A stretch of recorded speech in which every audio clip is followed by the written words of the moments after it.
Boa tarde, amigos. Meu nome é Rafael Jardim, sou servidor do TCU há 15 anos e vou mediar essa conversa, esse bate-papo sobre o papel da lei de anticorrupção no fortalecimento da integridade pública. Deixa eu contextualizar como é que tem funcionado essas lives aqui. A Câmara dos Deputados, em parceria com outros órgãos da República, com a AGU, com o TCU, Ministério da Economia, está promovendo a 5ª Jornada de Boas Práticas em Contratações Públicas. Essa ação visa fomentar o compartilhamento de experiências entre os diversos órgãos públicos no tocante a compras e contratações públicas, e para isso a gente conta com a colaboração, com a sua colaboração para divulgar a programação dos servidores dos órgãos. Eu quero dar inicialmente as boas-vindas aos nossos intérpretes de Libras aí, Gustavo e Daniel. Boa tarde, obrigado por estar aqui nos ajudando.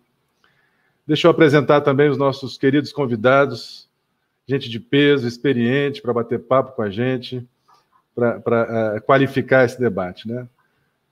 A doutora Cláudia Taia está aqui, ela é formada em Ciências Econômicas pela Universidade de Brasília, ela é secretária de Transparência e Prevenção da Corrupção da Controladoria Geral da União, a CGU, de 2016 até o momento.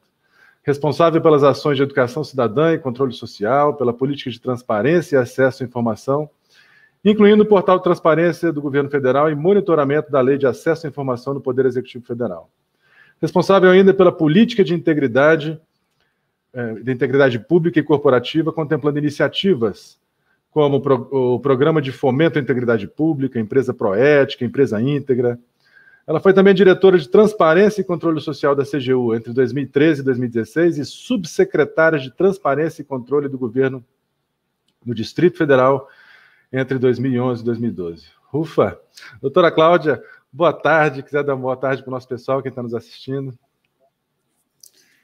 Boa tarde, Rafael. Queria cumprimentar a Jamile, né, e agradecer em nome da Câmara dos Deputados esse convite, né, e que bom estar aí com os amigos, né, Rafael e Gilberto Valler, né, eu acho que vai ser muito bacana, porque já nos conhecemos, então acho que vai ser realmente um bate-papo, né, Rafael, e estou muito honrada de estar participando dessa mesa, eu acho que vai ser uma bela discussão. Acho que a palavra é essa, né, Cláudia? Assim, continuação de um bate-papo, né, aquelas longas conversas que a gente junto tem, acho que tentado, mas conseguido, no âmbito das nossas atribuições aqui, né, fomentar a integridade no Brasil. Legal, bem-vinda. Deixa eu apresentar também o Gilberto, doutor Gilberto Valler Júnior. Ele é procurador federal, ocupa o cargo de corregedor-geral da União, na Controladoria Geral da União, a CGU, desde janeiro de 19. É graduado em Direito pela Universidade de Taubaté, em 96.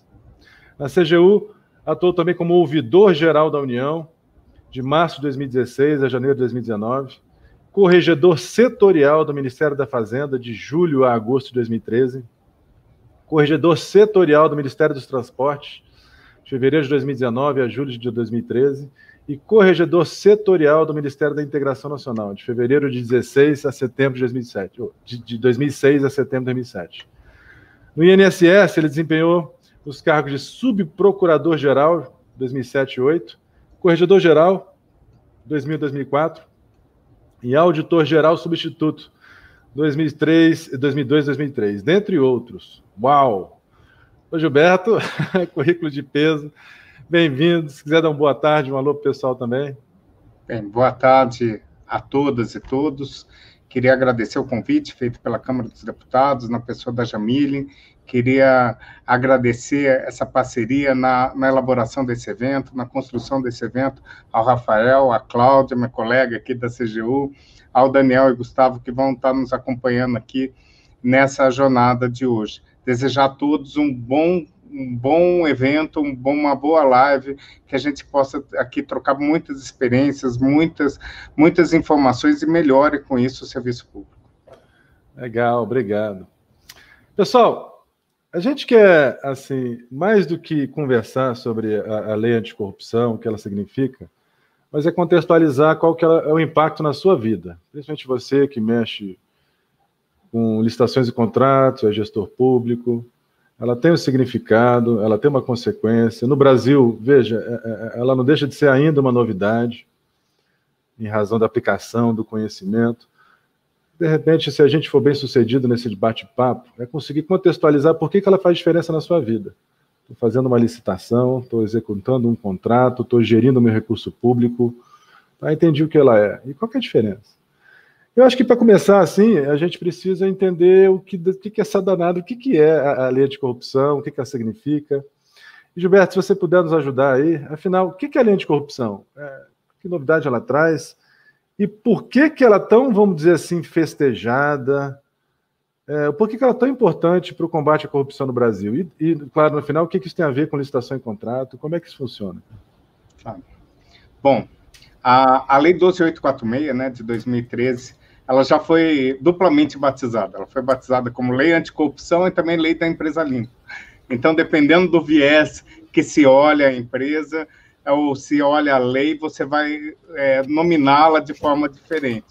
Nos órgãos de combate à corrupção, como CGU, TCU, que tem muito disso, é comum esse enfoque de combate à corrupção, anticorrupção, né? A lei anticorrupção.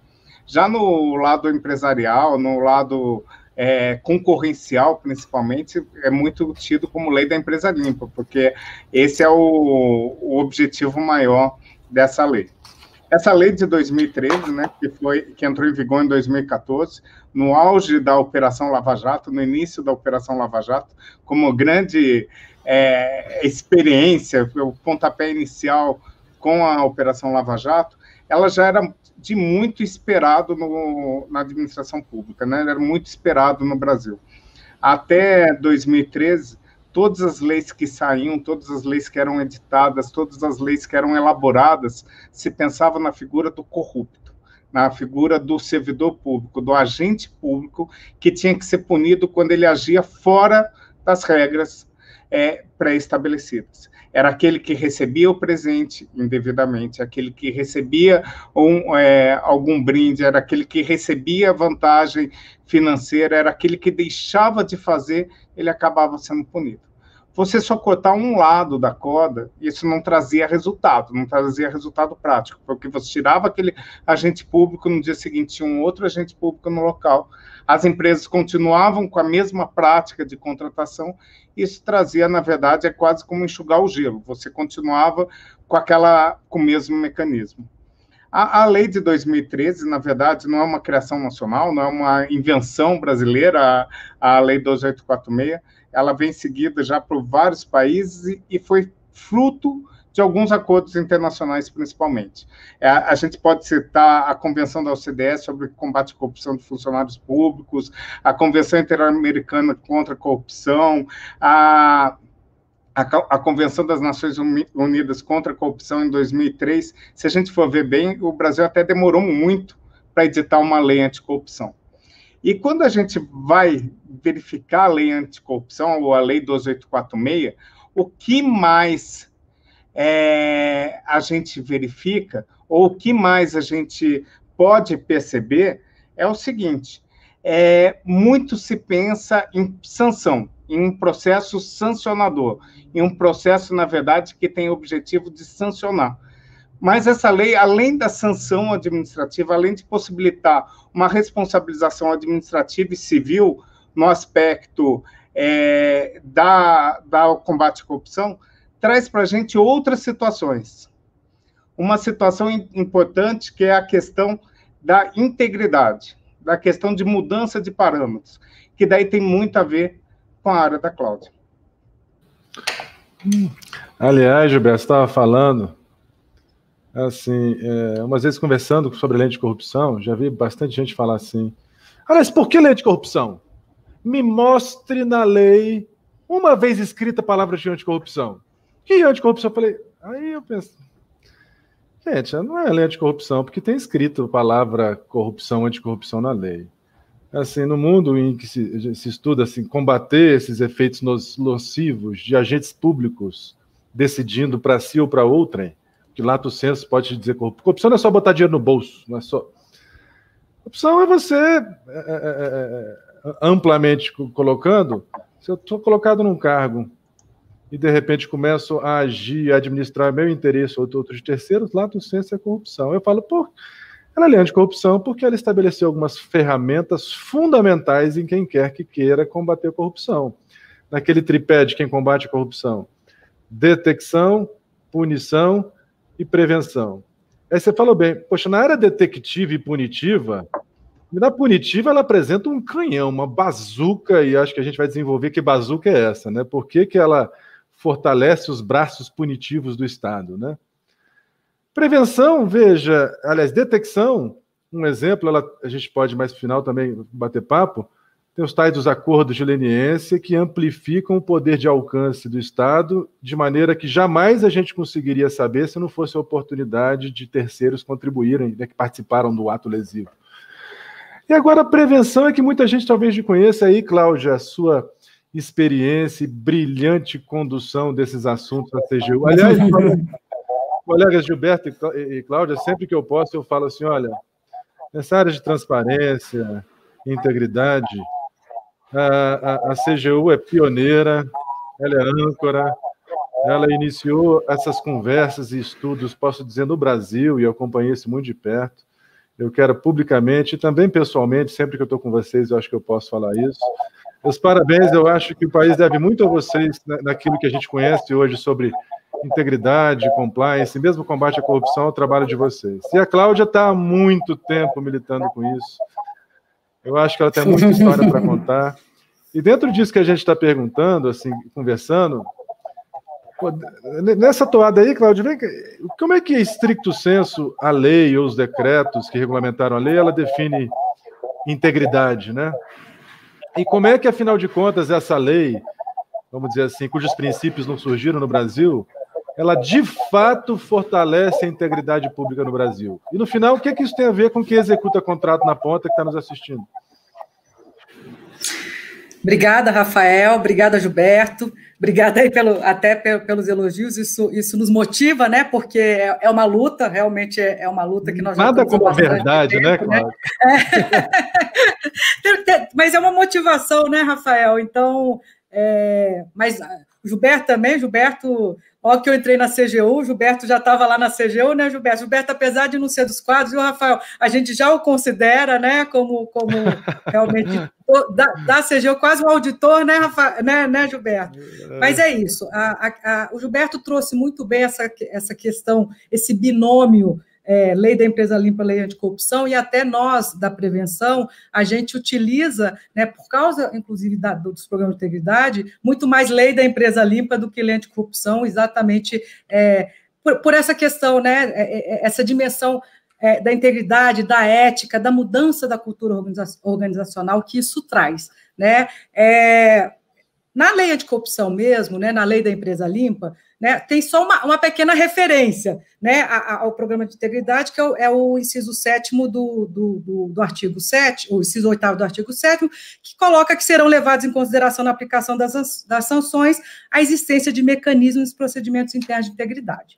Então, a partir disso, no próprio decreto 8.420, tem um capítulo inteiro, e aí sim traz a definição de programa de integridade, né, que eu vou ler aqui para vocês, né, o que está na lei, no decreto, que consiste num conjunto de mecanismos e procedimentos internos de integridade, auditoria e incentiva a denúncia de irregularidades e na aplicação efetiva de códigos de ética e de conduta, políticas e diretrizes com o objetivo de detectar, sanar desvios, fraudes, irregularidades e atos ilícitos praticados com a administração pública nacional ou estrangeira. E aí, especificamente no artigo 42, nós temos aí 16 incisos que hoje são a referência dos programas de integridade, né, para o governo, e que, na verdade, não basta, né, estar só em compliance, né, a gente sempre fala muito da diferença de compliance, programa de integridade, compliance é estar em conformidade, a gente vê mais uma questão de estar em conformidade com a lei, com as leis e regramentos, mas quando a gente traz esse viés da integridade, Rafael, a gente está falando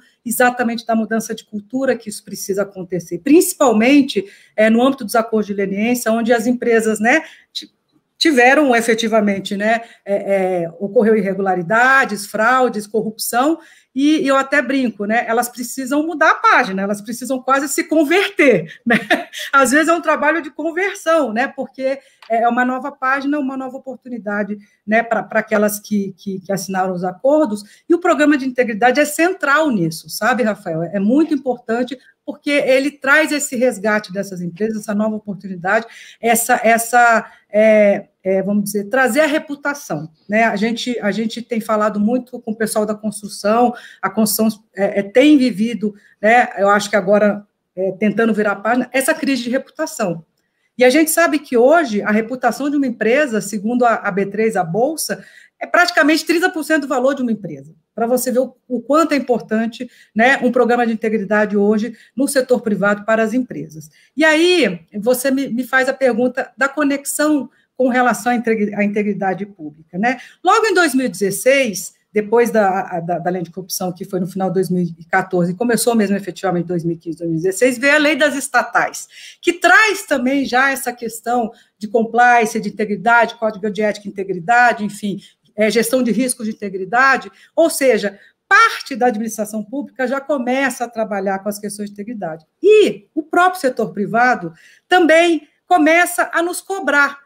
Tá, beleza, teve a lei anticorrupção, nós estamos aqui todo mundo com o programa de integridade, correndo atrás, porque agora virou um risco, né? Um risco não ter programa de integridade, até porque na negociação do acordo de leniência, o programa de integridade pode chegar à redução de 1% a 4% da multa sobre o faturamento bruto, então isso é expressivo, isso se torna atrativo para as empresas, né? Então, começou esse movimento, né, da própria lei das estatais e de vamos dizer, uma pressão, até porque corrupção é via de mão dupla, né? Não adianta ter integridade de um lado se não tem do outro. E aí, em 2017, a gente já começa com o programa de fomento à integridade. Não tinha obrigatoriedade e a gente começa a trabalhar, né, um fomento, onde a gente realmente queria que os órgãos começassem a se sensibilizar e aderir, né, a um programa de integridade público, né? E aí, ao final de 2017, aí já início de 2018, veio o decreto de governança, que traz a integridade como um dos seus princípios, e os artigos 19 e 20 traz essa obrigatoriedade, pelo menos para o Poder Executivo Federal, né, administração direta autárquica fundacional, né, onde a CGU, no artigo 20, tem essa responsabilidade de orientar, né, de acompanhar a implementação. Então, esse, né, o efeito colateral da lei anticorrupção, né, e da lei da estatal também, na integridade pública, porque é uma via de mão dupla mesmo, né, Rafael? É legal, né? Você sabe, Cláudia, eu sou estudante tardio dessa matéria, assim, de integridade, compliance, combate à corrupção. E logo no início, assim, quando eu comecei a pesquisar, estudar sobre o assunto, eu tinha algum ceticismo assim, poxa, a questão da integridade, dos valores da administração pública, de o funcionário público, quem quer que esteja militando com a coisa pública, saber que tem que fazer direito, porque é correto fazer direito, mas faltava alguma coisa, assim, tipo, mas como? É só com palestrinha do gestor dizendo que é correto fazer o correto? Isso não é meio óbvio? Uhum. E no início, assim, faltava referência para como objetivamente instigar, cuidar, detectar, orientar o gestor público para como fazer direito, como controlar, como colocar risco. E logo no início, eu vi que, pelo menos, o primeiro instrumento normativo dizendo o que era um programa de integridade, ele se assemelha bastante com os pilares do compliance. O que é isso? O que tem que fazer? E eu acho que foi, na minha opinião, o mérito do decreto 84/20 foi estabelecer objetivamente, naqueles 16 incisos do artigo 42, olha, é isso. É assim que se começa, esse é um plano para que você consiga fomentar a integridade.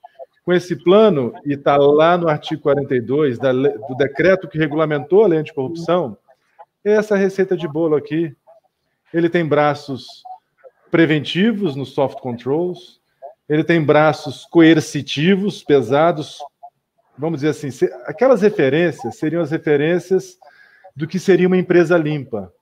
Mas veja, por que uma empresa particular tem que ter todas aquelas estruturas e um órgão público não teria?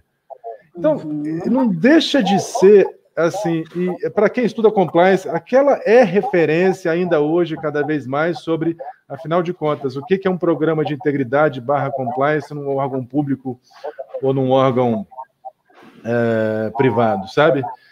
E aí você colocou bem toda, acho que a evolução que isso teve dentro do setor público, né? O decreto 203, o decreto da governança, né? Mas vamos lá, assim, ó. Então, eu acho que tem uma dualidade, tem que ser assim, um equilíbrio, né? A lei de corrupção ela possui um braço coercitivo forte com relação àquele que a gente contrata, e eu acho que ela viabilizou um atinar assim, sobre como é que a gente promove a cultura de valores públicos a partir de um instrumento, veja, a partir de um instrumento coercitivo, como é que a gente consegue pensar em prevenção, né? Vamos explorar um pouco mais para que o pessoal que tá nos assistindo, o que seria esse tal do braço coercitivo, vamos dizer assim. E aí o Gilberto, eu acho que lá na corregedoria deve ocupar bastante tempo em cima, ou muitos papéis em cima da sua mesa aí, né? É assim, ó, para o gestor assim que nos assiste, né? O que ele deve fazer quando ele vê um ato lesivo contra a administração pública? Aliás, a lei de corrupção, ela estabeleceu o que vem a ser um ato lesivo contra a administração pública. Ela tipificou algumas condutas, né? Praticadas por particulares que contratem com a administração pública nacional e estrangeira. Que atos são esses?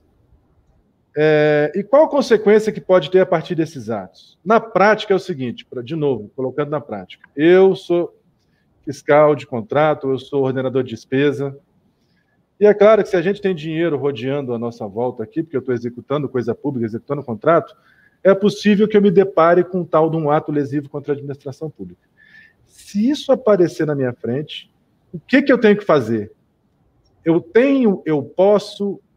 Então, como é que essa tal da lei de corrupção impacta na minha vida e eu nem sei que ela impacta? Será que eu estou submetido, eu estou prevaricando? Se puder explicar isso, o que é um ato lesivo, o que o cara tem que fazer? Pode ser? Claro.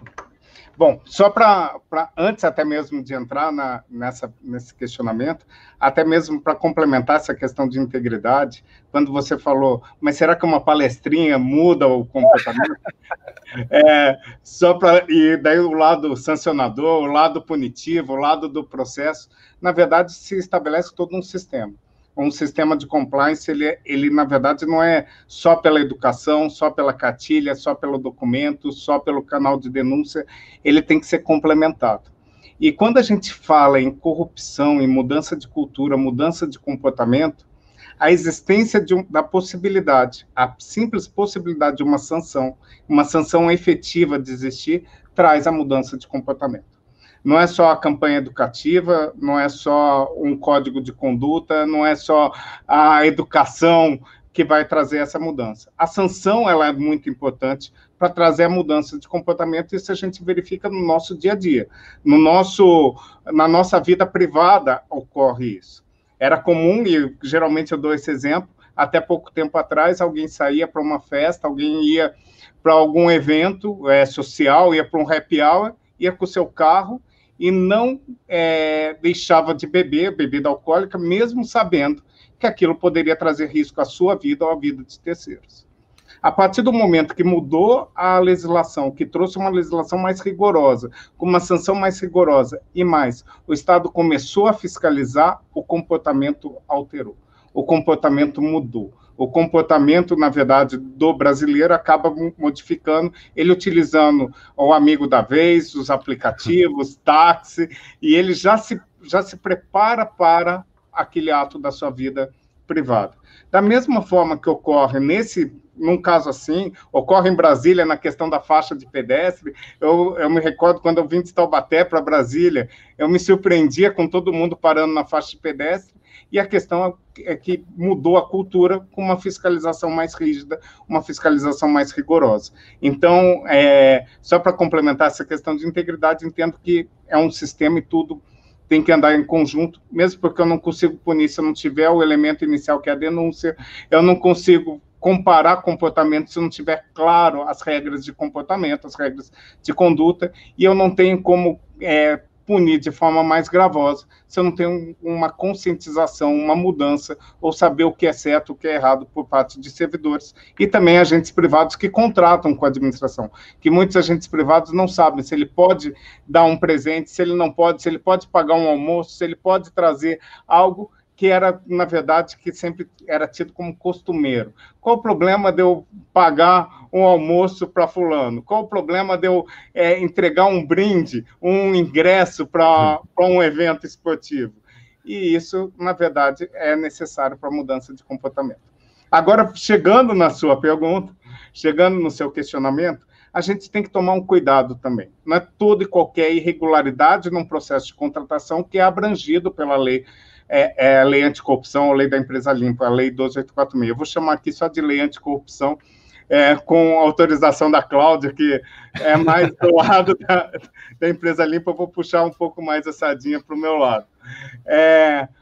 Na verdade, descumprimentos contratuais e inexecuções contratuais são casos de gestor. Os casos previstos no artigo 86 e 87 da Lei 866, aqueles casos em que você atrasa a execução de contrato, você não tem a execução do contrato a contento, conforme contratado, isso é questão de gestão contratual.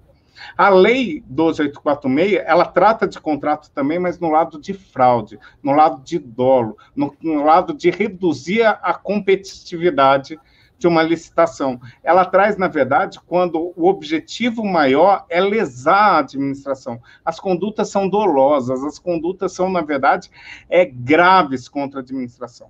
E um agente público, seja ele o fiscal do contrato, seja ele o presidente de uma comissão de licitação, seja ele o gestor, um prefeito, qualquer um que tenha conhecimento de qualquer irregularidade, ele deve tomar conhecimento, ele deve agir.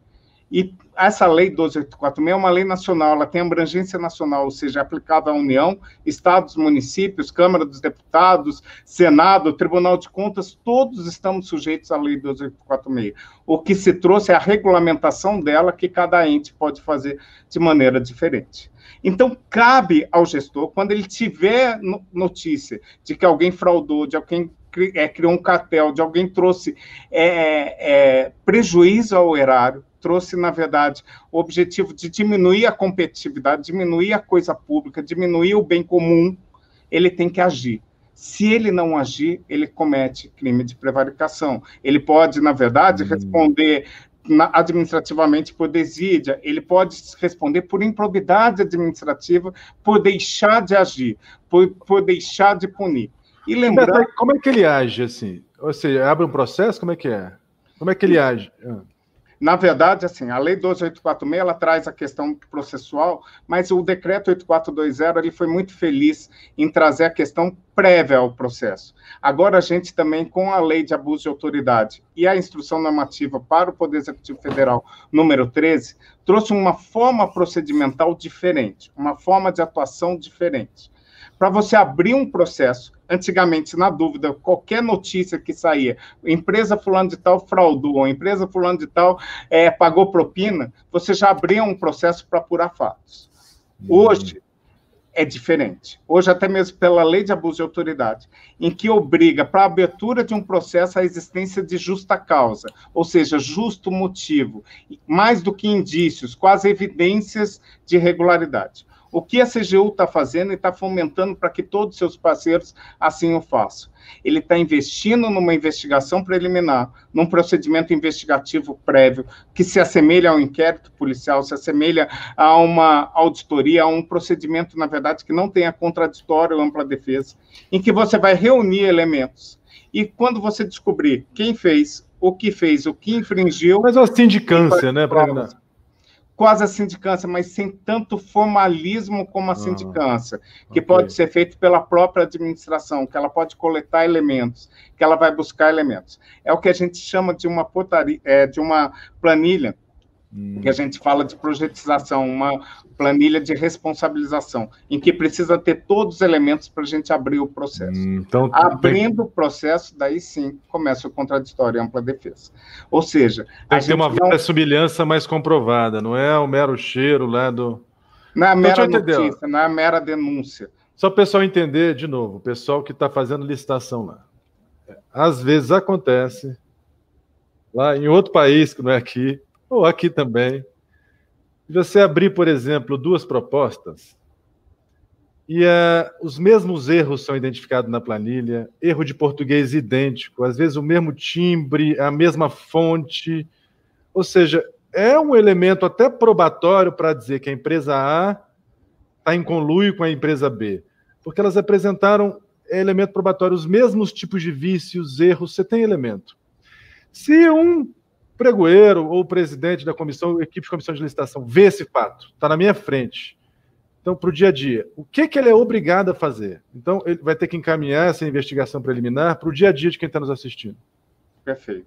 Ele se deparou com um documento aparentemente fraudado, aparentemente montado. Uma certidão, um atestado técnico fraudulento, uma certidão negativa de débito fraudulento. Falsidade ideológica. Olha aqui, ele falou isso. Mas...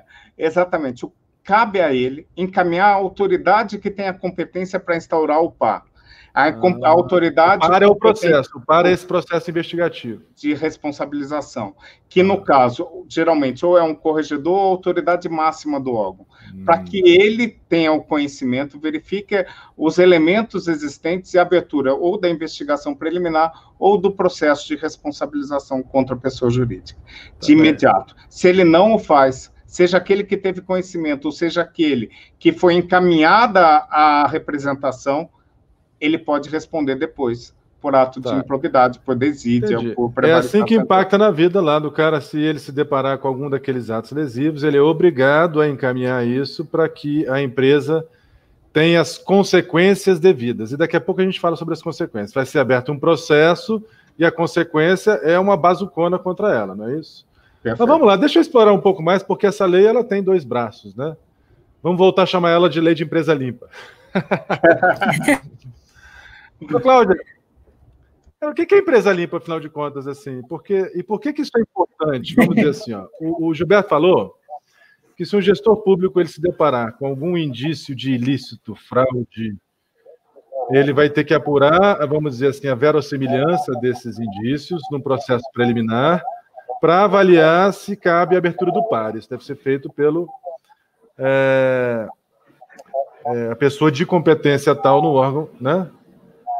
Bom, mas assim, a empresa, mesmo se a empresa tiver 5 mil funcionários, se só um fizer isso, ela pode responder?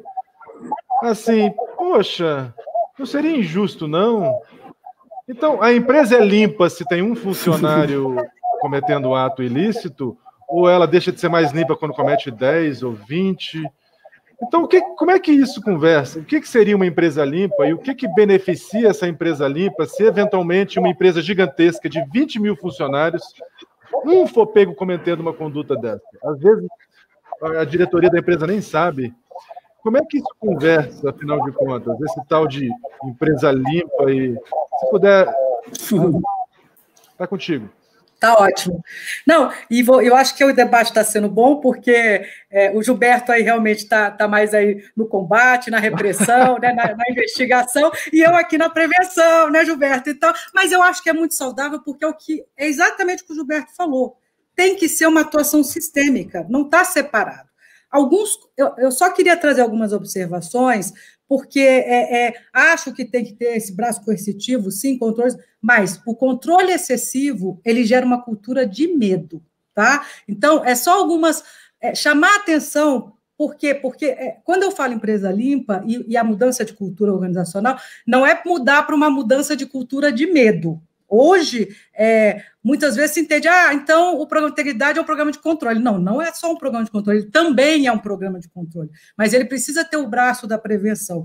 A OCDE fez uma palestra para a gente, que eu achei bastante interessante, que eles trouxeram uma pesquisa da Austrália, entre pessoas, eles dividiram entre os verdes, amarelos e vermelhos.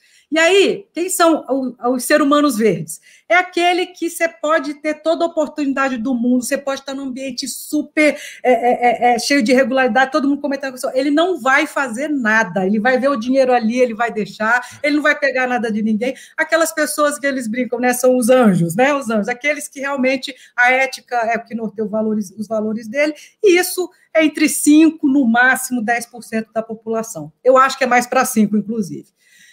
Os vermelhos já é o contrário, não interessa. A natureza daquela pessoa é aquela natureza que eu vou passar a perna em alguém, eu vou roubar, eu vou né, cometer uma irregularidade, ou seja, é o oposto, né?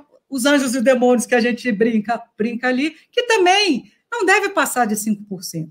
Os amarelos, que vamos dizer, chega a 80%, 90% da população, são pessoas que, na verdade, numa primeira abordagem, todos têm esse senso de justiça, né, tem esse senso do que é certo e o que é errado, mas que, dependendo da sua motivação, da sua influência, do ambiente que ela está vivendo ou trabalhando, ela pode se tornar corrupta.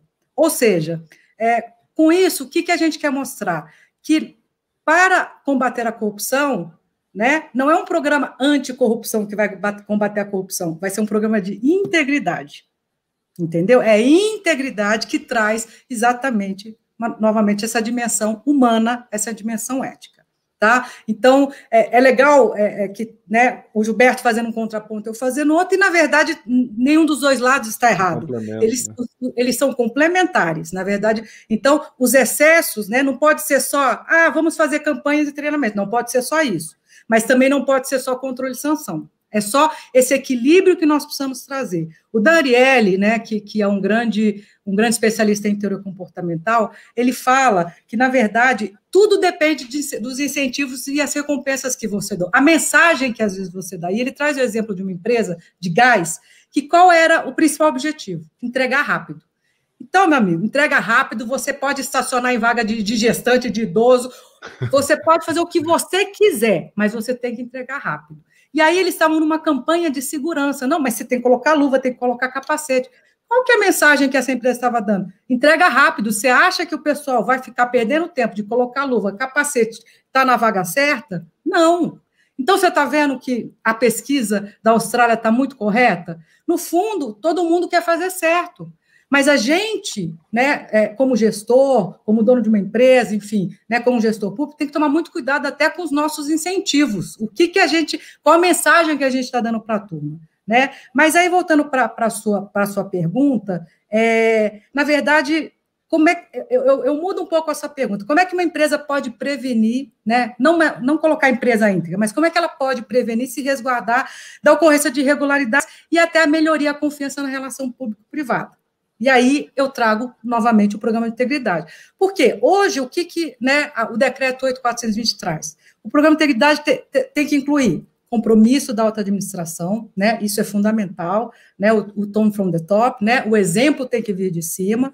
Avaliação de risco, a gestão de risco é fundamental, é a alma, inclusive, do programa de integridade, né, porque dependendo do perfil do risco, da área que ela atua, né, os riscos que ela tem, aí sim você vai ter que ter medidas de mitigação desses riscos, né? Então, fazer essa gestão de risco, essa avaliação, ter um código de conduta e políticas de compliance, controles internos, treinamento e comunicação, canais de denúncia, investigação interna, a due diligence, auditoria e monitoramento, ou seja, é multidisciplinar e é uma atuação sistêmica, né? E tudo isso, Rafael, trabalhando em conjunto, trabalhando, né, numa atuação sistêmica, isso vai ajudar a empresa, né, a se tornar uma empresa mais íntegra. É esse conjunto, né, de funções, né, a gente às vezes chama isso de funções, que vai propiciar a empresa até, como você disse, detectar esse único empregado que pode estar. E a empresa vai responder por esse único, né? A responsabilidade objetiva. O dono não está sabendo, problema. Você tem que ter canais de detecção e remediação. Por isso que uma auditoria, canal de denúncia, né, monitoramento, são extremamente importantes. Hoje a gente já viu, nos acordos de leniência, a autodenúncia. A empresa, ela já detectou, e uma das remediações é trazer para nós. Até porque isso vai influenciar na redução de multa. Mais uma vez, ela não quer ter a sua reputação, né, com problemas por causa de um funcionário, e outra medida de remediação é o afastamento desse funcionário até a demissão, ou seja, mas isso tem que estar tudo na sua política, né, tem que estar tudo documentado, formalizado, até para ele poder agir no momento da detecção. Então, isso ajuda muito a empresa a ter essa confiança. Então, a lei, ela traz critérios lá no artigo 42 daquilo que seria uma empresa limpa, né? E você falou uma coisa, talvez, que a gente não tivesse falado, que é da responsabilidade objetiva. Sim. Quer dizer que, então, não importa o tamanho da empresa. Se ela tiver um funcionário pego cometendo atos lesivos, a empresa vai ser punida. Inclusive, as empresas que ela subcontrata. Isso, independentemente de culpa. Né, Gilberto? Não é só os empregados ali. Agiu em nome dela, é ela, né? Exatamente. Mas isso traz um risco muito grande. Então, o primeiro benefício que a empresa teria com os critérios do regulamento da lei anticorrupção seria evitar ter mais controle, tanto coercitivo quanto de tom, que você falou. Detecção e remediação, né? Ninguém aqui na minha empresa fazendo isso, a gente é limpo e tal, etc. Então, ela tem o primeiro bônus, que é reduzir a chance de um funcionário, sem que ela saiba, se corromper. O segundo bônus que você falou é reputacional. A empresa ganha reputação e ganha valor no mercado, e os critérios trazidos pela regulamentação da lei anticorrupção ajudam ela a fazer isso, né? E o terceiro seria que existe, caso a empresa apresente e comprove que tem uma gestão limpa, de acordo com os critérios da lei anticorrupção, ela pode ter benefícios de redução de pena. É isso, né?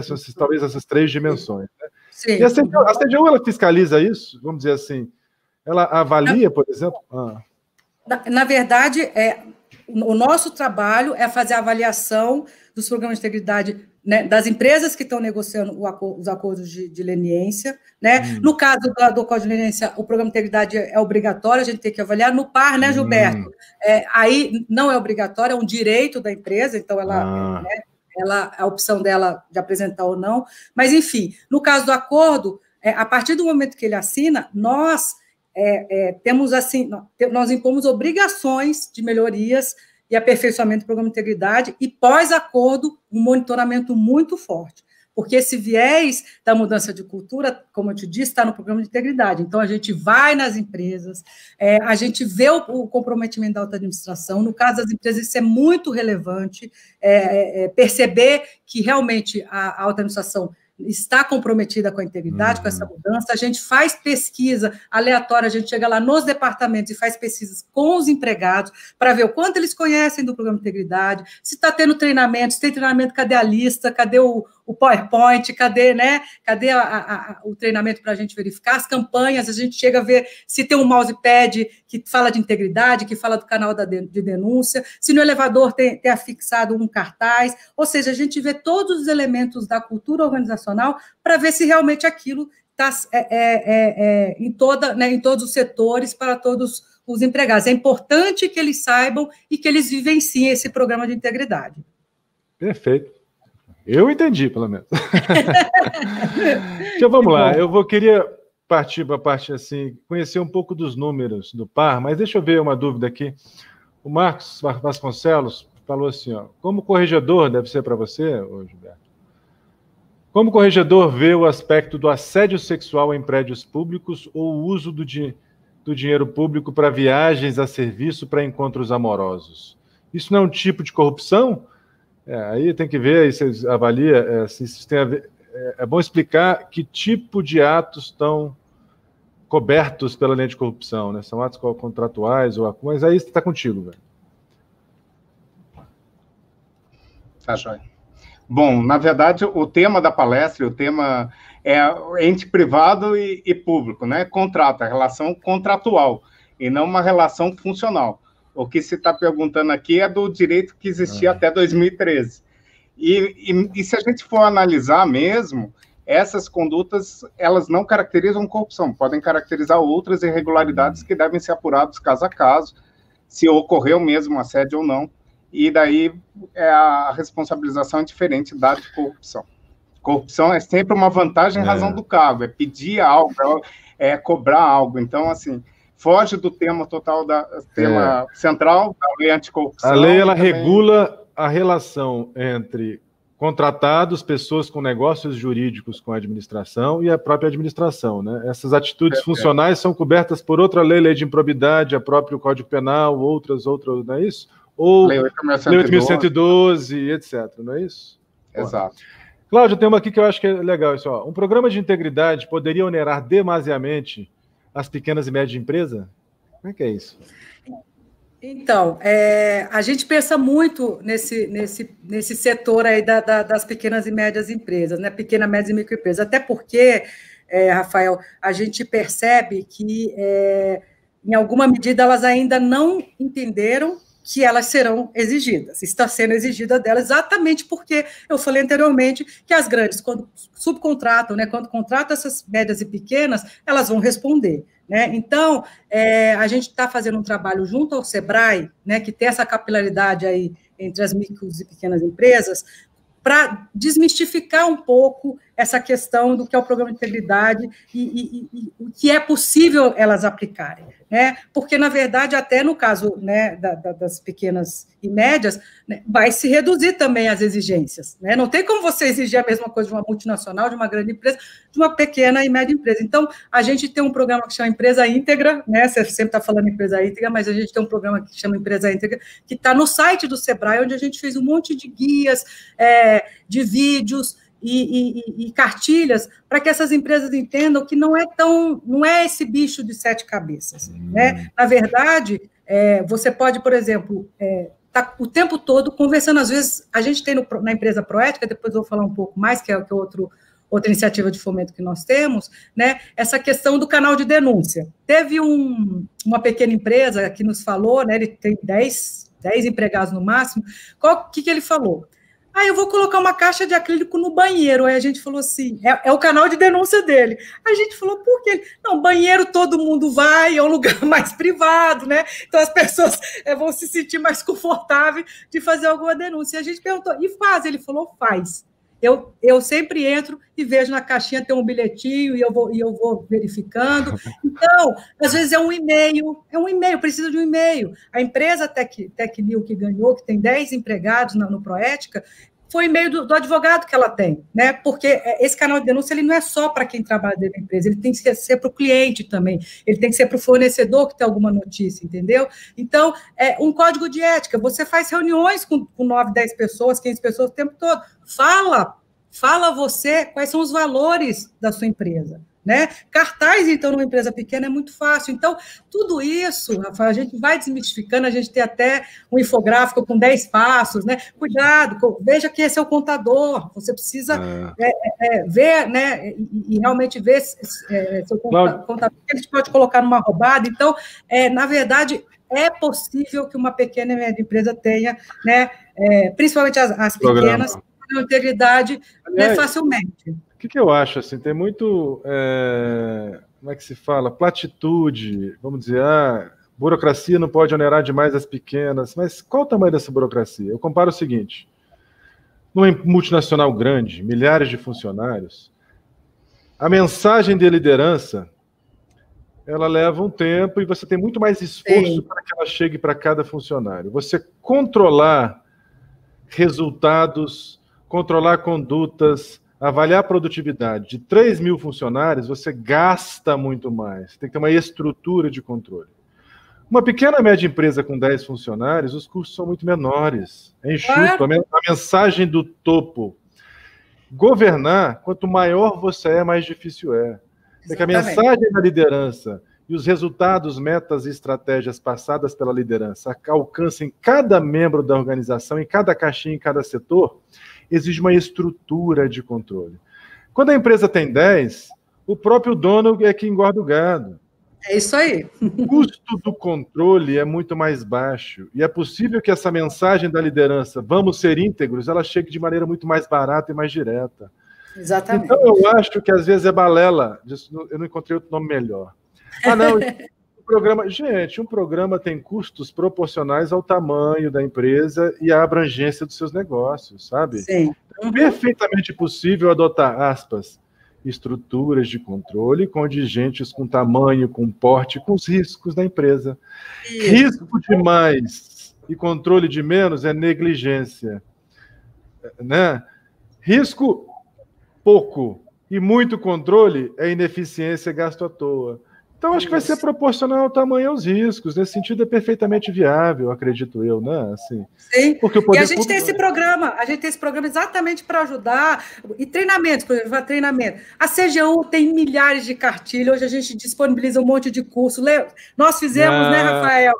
O EAD no instituto para estados e municípios. Então, assim, enfim, hoje tem uma gama de associações, instituições, sejam públicas ou privadas, oferecendo cursos de licitação, o próprio Sebrae oferece, né? Existe uma lei hoje que privilegia a compra, né, da média e pequena empresa. Então, é uma questão mesmo, né? Eu falo, tem que vir de cima. Né? O dono dessa pequena, ele tem que querer. Ele querendo, é perfeitamente possível. É perfeitamente possível. Perfeito. Vamos avançar para uma questão assim. Gilberto, você pode ver duas coisas. Na prática, qual o tamanho disso no governo federal? Vamos lá. A gente entendeu assim, tem, na verdade, uma complementaridade, eu acho que todo mundo já entendeu, com a possibilidade de ser punida e com eu não querer ser punido. Eu tenho que estar direito, mas eu tenho ganhos outros em estar direito e tal, etc. E a lei, ela viabiliza todo esse start, né? Na prática, como é que anda esse braço coercitivo do Estado? Quantos par existem? Quantas punições já existiram? Mas eu queria que, após isso, você já introduzisse um tema, talvez, debatível, vamos dizer assim, sobre os acordos de leniência. O número de processos que vocês têm, mas tem um tal de acordo de leniência que o pessoal fala dessa lei, que todo mundo, que é muito assim, alguns controverso e tal.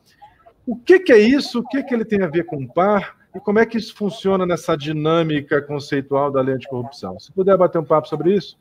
Claro. Bom, primeiro os números, tá? Vou falar um pouquinho dos dados da CGU. A Corregedoria Geral da União tem um duplo papel. Ela apura diretamente alguns casos mais relevantes, os casos que estão em curso acordo de leniência ou aqueles que foram oriundos de acordo de leniência, bem como ela coordena as atividades das demais corregedorias na área de apuração do par. Hoje, só a CGU, como órgão central, ela apura diretamente, ela instaurou já diretamente 118 processos de responsabilização. 118 processos foram instaurados pela própria Corregedoria Geral da União. Sendo que, pasmem, 50 só esse ano. Ou seja, metade do que foi feito em todo o período de 2014 até 2020, metade foi feito em 2020. 50 processos foram instaurados esse ano. Desse total, 41 já foram entregues o relatório final. Ainda não foram publicadas as portarias, não foram publicadas as punições desses 41, mas já estão para julgamento do ministro de Estado, da Controladoria Geral da União, que é o responsável pela aplicação da punição. Desses 41, 15 foram concluídos durante esse ano, ou seja, quase 40% da produtividade de todo o período foi feito nesse ano de 2020, sendo que é um ano de pandemia, um ano atípico, um ano que tivemos uma medida provisória que suspendeu a instauração de PA de março até julho. Então, você veja que os sistemas de denúncia, os sistemas de controle, estão funcionando e estão trazendo os elementos para a corregedoria. Desses processos que foram entregues, desses 41, a gente tem os casos que não têm aplicação de multa, porque são anteriores à lei, que, por exemplo, os casos da Lava Jato são anteriores à lei de 2013, você só teria uma aplicação de pena, que é a inidoneidade. Mas das que podem aplicar multa, as condutas que foram feitas posteriormente à lei anticorrupção, a gente tem em relatório a proposta de 800 milhões de reais em aplicação de multa. Eu brinco que o nosso objetivo é que essa multa seja zero, que a CGU aplique zero de multa, porque a corregedoria ela tem que, na verdade, demonstrar que é a última instância, que tem a instância preventiva, tem a instância de forma a evitar isso, e também tem a instância que você perguntou, que é do acordo de leniência, que é a possibilidade de acordar, de negociar com o Estado. E aí eu vou contar um pouquinho das dificuldades desse instituto, e que, na verdade, ele afeta uma outra secretaria da CGU, a Secretaria de Combate à Corrupção. Acho que o acordo de leniência trazida na lei anticorrupção, ela trouxe, na verdade, uma questão principiológica fantástica, que é a possibilidade de negociar a sanção. É uma questão do direito moderno. Até pouco tempo atrás, tribunais, STJ e mesmo na esfera administrativa entendia-se que sanção administrativa não se negociava. ou seja, você era obrigado a aplicar sanção, era obrigado a abrir processo, era obrigado a concluir um processo, mesmo sabendo que aquele processo, aquela sanção não traria nenhum resultado. Acho que a lei anticorrupção foi o primeiro normativo que teve a coragem de trazer essa possibilidade de negociação, de redução de pena. Acho ainda que a lei poderia avançar mais, que uma das questões que a Cláudia falou, do canal, daquele funcionário que foi pego, detectado, a empresa encaminha para a administração pública e ela não deixa de ser punida. Ela continua sendo punida, pode ter uma pena minorada, porque ele minorou as consequências, ele trouxe para a administração pública, mas ela continua sendo punida. E a punição financeira, ela é alta, porque ela é de 0,1% do faturamento, podendo chegar a 20% do faturamento. E os critérios a serem estabelecidos se tem compliance, se gerou dano, se reparou dano, se teve conhecimento da alta administração, ou seja, são critérios bastante objetivos que você vai chegando e andando com esse processo. 20% de um faturamento de uma empresa é muito alto. E tem uma chave ainda, que nunca esse valor da multa pode ser inferior à vantagem oferida ou pretendida. Ou seja, se ele queria lucrar mais, se ele queria, na verdade, um lucro, ele pagou propina maior, mesmo que a multa fosse ficar abaixo, aquele valor é o mínimo legal a ser estabelecido. A lei anticorrupção, a gente fala muito em multa, e multa traz esse chamariz, né? 800 milhões, 4 bi, 3 bi, esse caso é de... Só que tem outras consequências da punição que são, na verdade, catastróficas para uma empresa. Uma empresa que contrata com a administração pública diretamente, ser declarada inidônea, ser impossibilitada de contratar com a administração pública, pode trazer a sua falência, pode trazer, na verdade, a sua paralisação permanente para a contratação, para o seu funcionamento. Além da inidoneidade, tem a questão da publicação extraordinária, de tornar aquele fato um fato externo, trazer aquilo como um fato relevante. E o que a CGU está fazendo desde o início? Se a gente verificar a resposta anterior, eu falei que a gente está, na verdade, investindo na investigação preliminar. Hoje, a gente está colocando o nome da empresa na portaria inaugural, na portaria de instauração, o nome da empresa e o CNPJ, de quem está respondendo como fato relevante, porque aquilo pode influenciar a capacidade econômica daquela empresa. É fato relevante tido nas instruções normativas da CVM. Hoje, além de publicar no Diário Oficial esse nome, a gente tem um rol de todas as empresas que respondem ao processo de responsabilização da empresa no site corregedorias.gov.br. Se não bastasse isso de trazer uma dificuldade, a punição traria mais. Aí você me perguntou do acordo de leniência. O acordo de leniência, ele tem um paradigma, um padrão, de que você é para poder punir, de uma certa forma, o passado e trazer a mudança de comportamento da empresa para o futuro. E isso é o objetivo da punição. Qualquer punição, ela não tem objetivo simplesmente punir por punir. Você, com seu filho... E ela tem que contar o que sabe e tem que prometer ser íntegra, né? Até com a Cláudia ela também. E vai ser fiscalizada por isso, não vai?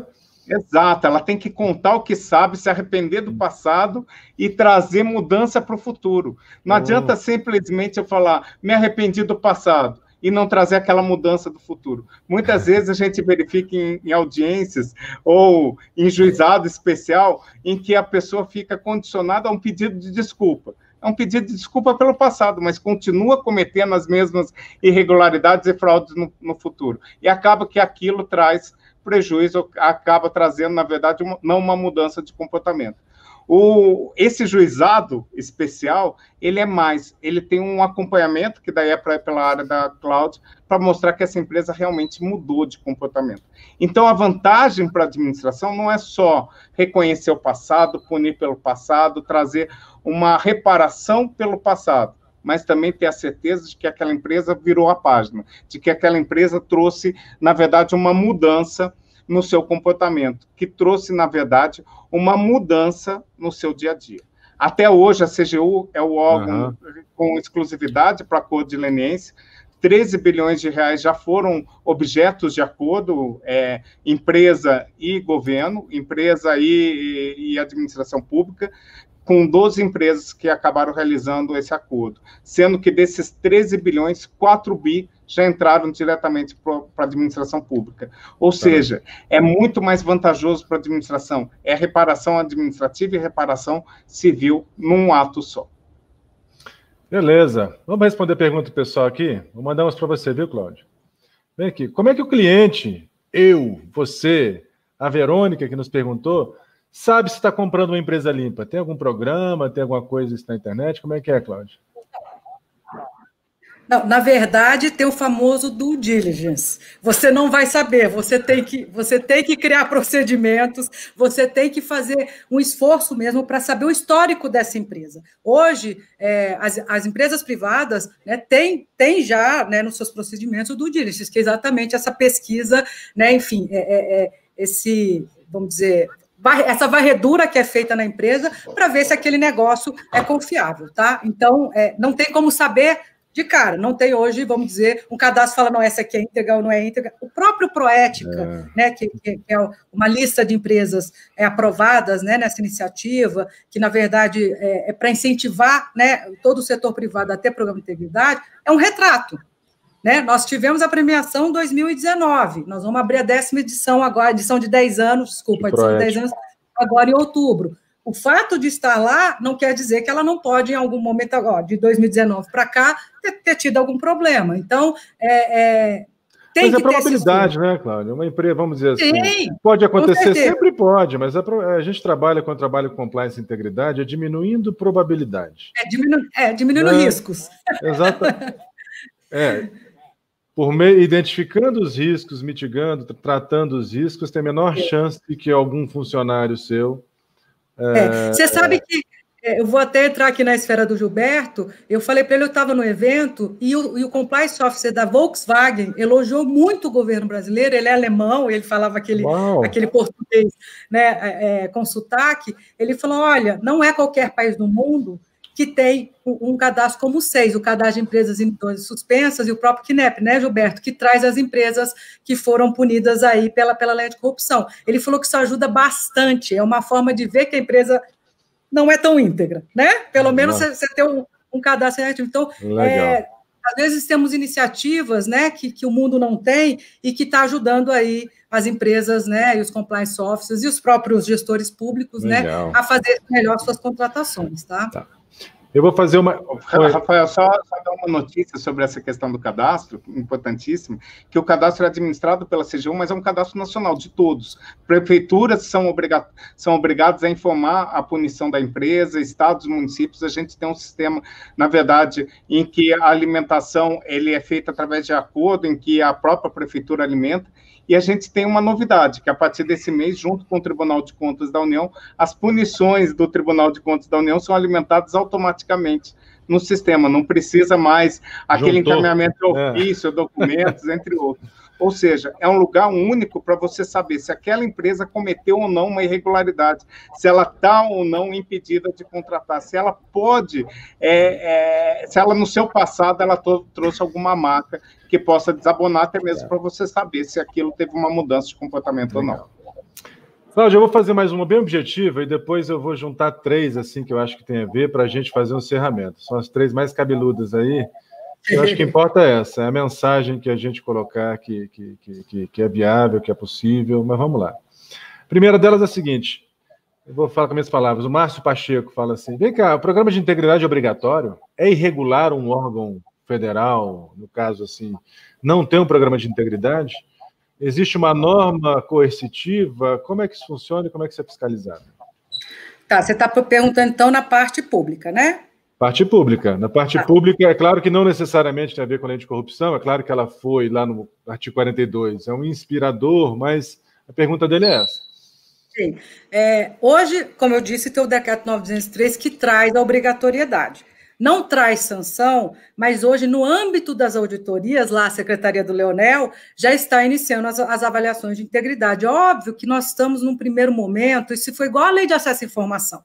Traz a obrigatoriedade? Traz. A lei de acesso, sim, tem a punição já expressa. Mas, na verdade, nós estamos num primeiro momento que é sensibilizar. Esse assunto, como você disse, Rafael, é muito novo. É muito novo para o setor privado, imagina para o setor público. A própria questão da governança.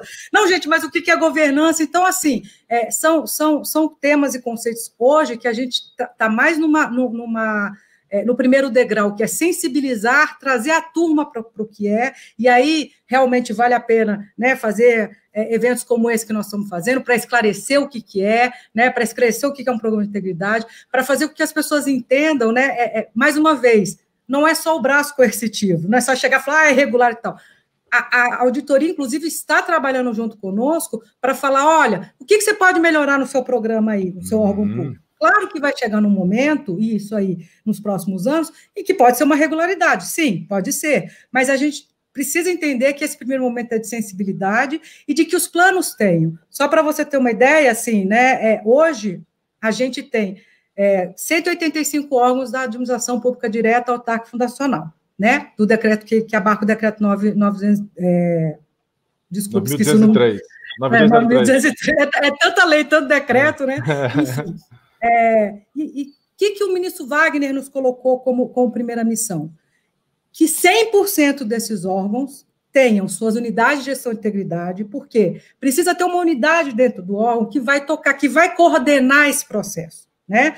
E ter os seus planos de integridade aprovados. Só para você ter uma ideia, temos 2 anos que nós estamos trabalhando, 99% dos órgãos já têm suas UGIs indicadas. Só falta um órgão, na verdade, da administração pública direta autárquica nacional que não tem a sua UGI. E 92% dos órgãos, 171 órgãos, já têm seus planos de integridade aprovados. Eles são bons? Eles são efetivos?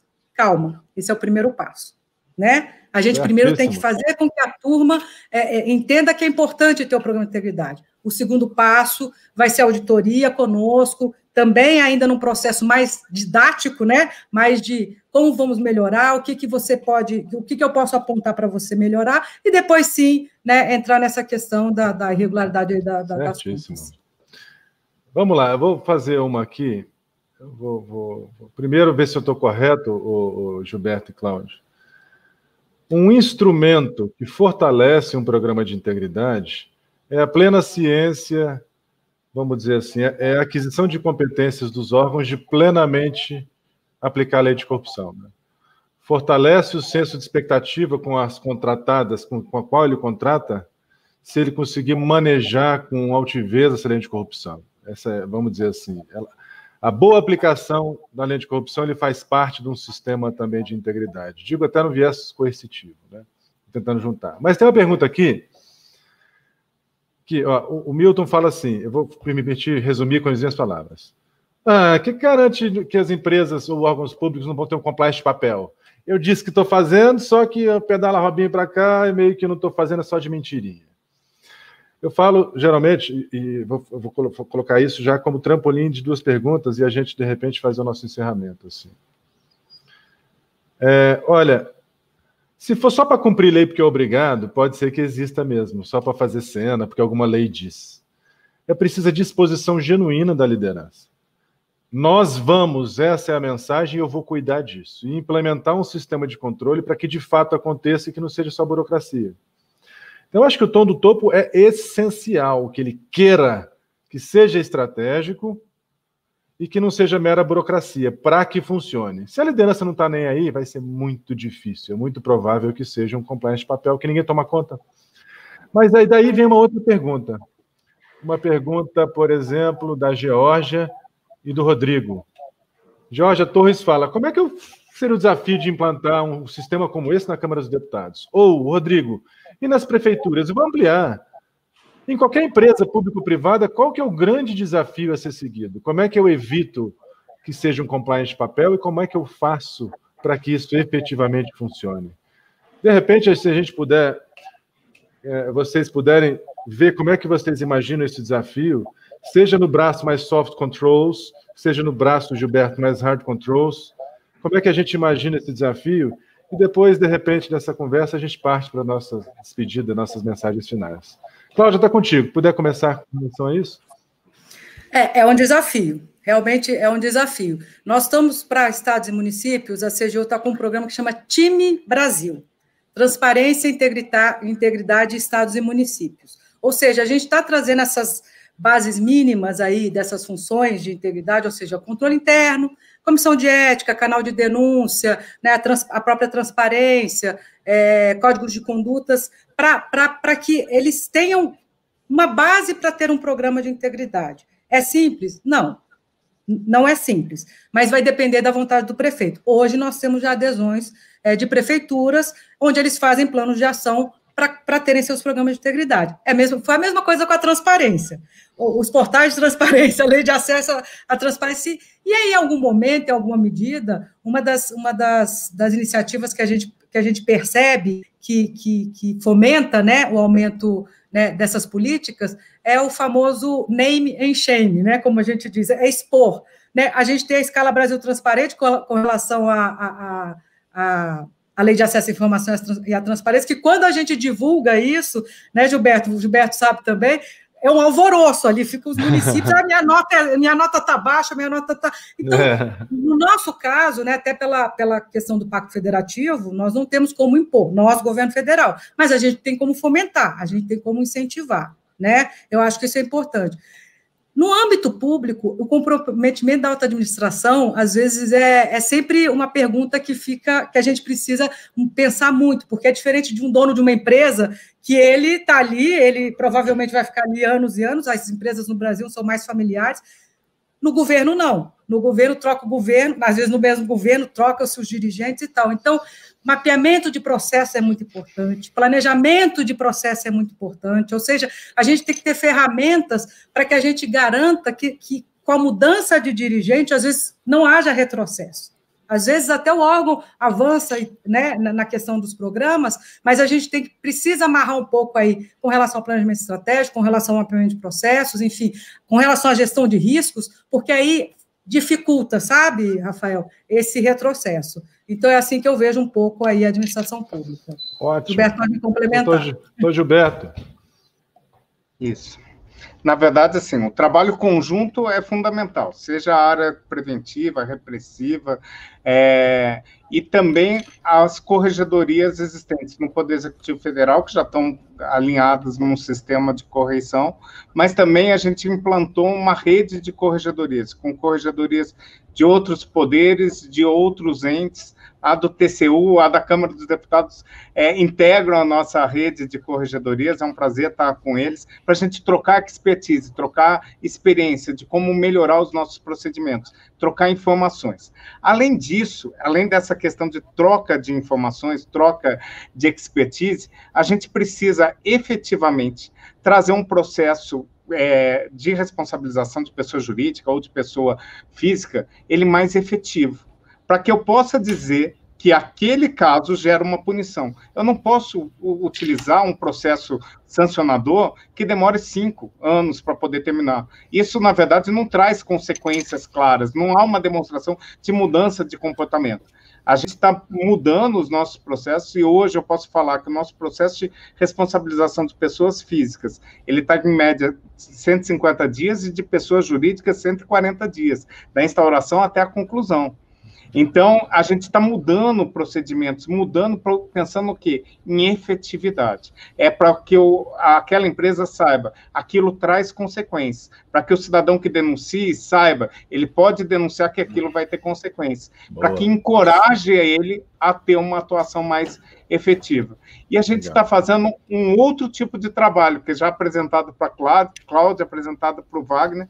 A gente está pegando os casos que geraram punição, estudando os casos e trazendo não mais uma avaliação de risco em abstrato, mas risco em concreto.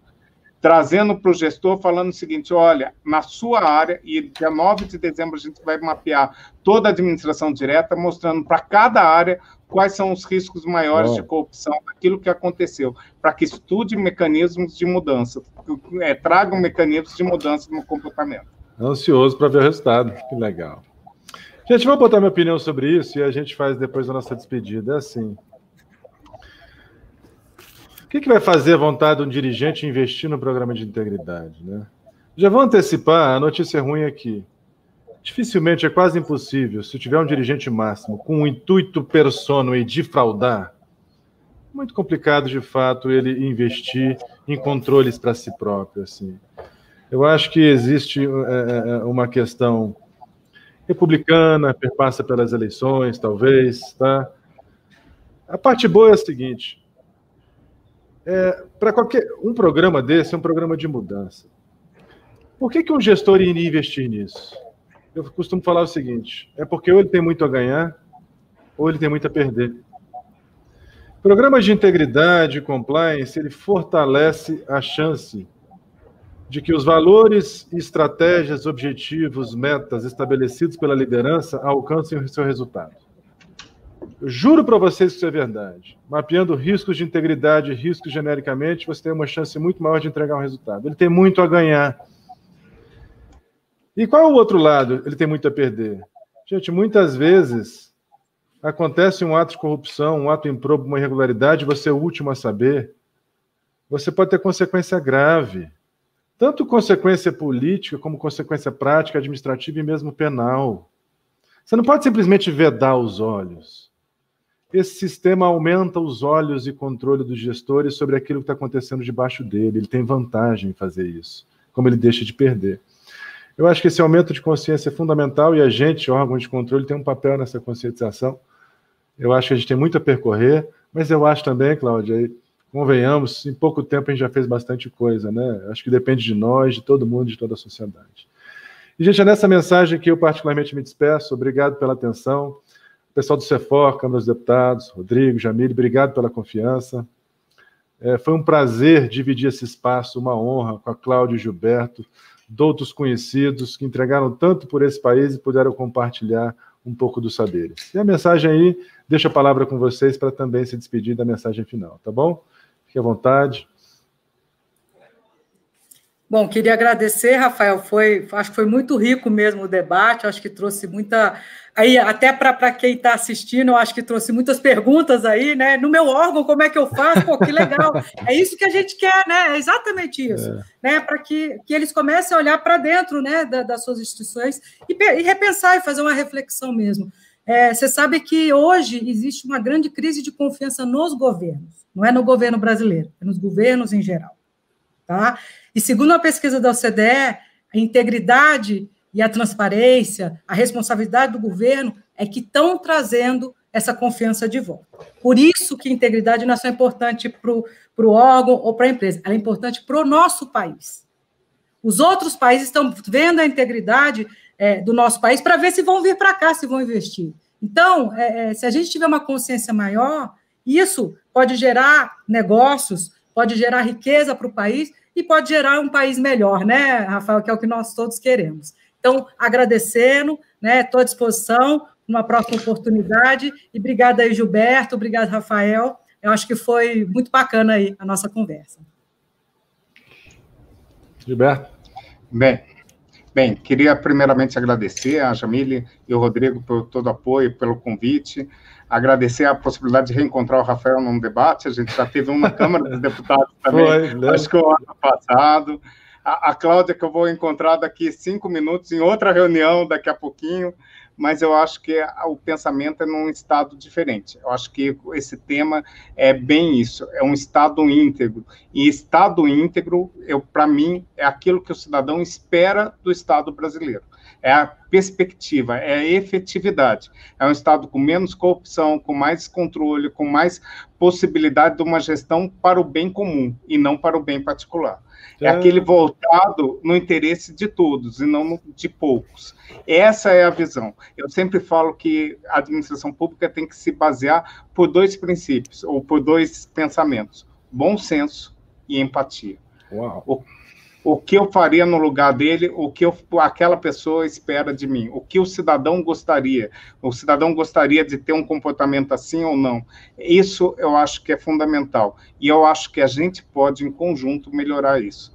Um exemplo típico de um trabalho que é conjunto de fomentar o trabalho de formiguinha foi a reunião que a Cláudia participou. Eu e a Cláudia, a gente participou ontem, de uma controladoria de um município que falou que, pela primeira vez na sua história, ou seja, uma lei de 13, em 2020, conseguiu abrir 2 processos de responsabilização contra pessoas jurídicas por fraude cometidas em suas licitações. Quer queira ou quer não queira, nesse município, eles estão dando o destaque, estão mostrando para a sociedade que está querendo mudar. Se cada um fizer a sua parte, a gente consegue melhorar, consegue trazer, na verdade, um Estado melhor, mais efetivo e mais com um pensamento maior para o bem comum. Obrigado a todos e colocar à disposição de todos aí, se precisarem. E espero, né, Gilberto, que nessa rápida conversa a gente tenha contribuído para que quem está nos assistindo, cada um faça a sua parte, né? Gente, quero agradecer de coração aí ao Gustavo e ao Daniel, nossos intérpretes de Libras. Obrigado pela disposição, pela competência, simpatia de vocês, viu? Amigos, sucesso, Deus abençoe. Tchau, tchau, a gente se vê de repente na próxima live.